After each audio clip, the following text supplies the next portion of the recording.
Immerse yourself in the profound insights offered by Father Chuck Belmonte as he delves into daily reflections on various gospel passages from the Bible. What is the mystery of death?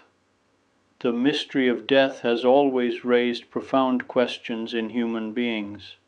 The desire for life and eternity that we all feel for ourselves and for the people we love makes us see death as a sentence, as a contradiction.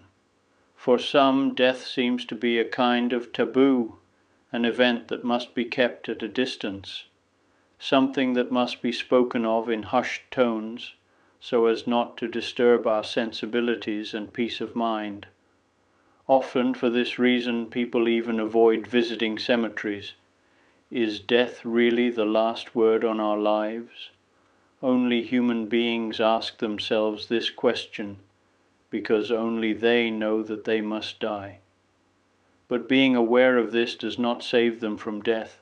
Rather, in a certain sense, it weighs on them more than on all other living creatures.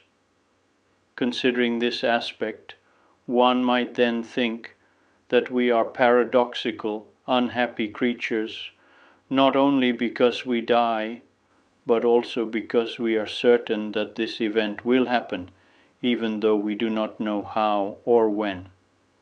We are aware of it, and yet powerless. Death is not opposed to life, but rather is a constitutive part of it, as the passage to eternal life, and it gives us a foretaste in this time still full of suffering and trials, of the fullness of what will happen after death. The evangelist Luke seems to capture this foreshadowing of light in the darkness when, at the end of that afternoon, when darkness had enveloped Calvary, he writes, "It was preparation day, and the Sabbath was beginning." Luke 23:54. The lights of Saturday, for the first and only time, announce the dawn of the day after Saturday, the new light of the resurrection. Only this event is capable of illuminating the mystery of death to its depths.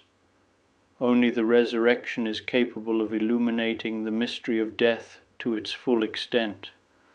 In this light, and only in this, what our heart desires and hopes becomes true, that death is not the end, but the passage towards full light, towards a happy eternity. The risen one has gone before us in the great trial of death, emerging victorious thanks to the power of divine love. Thus he has prepared for us the place of eternal rest, the home where we are awaited.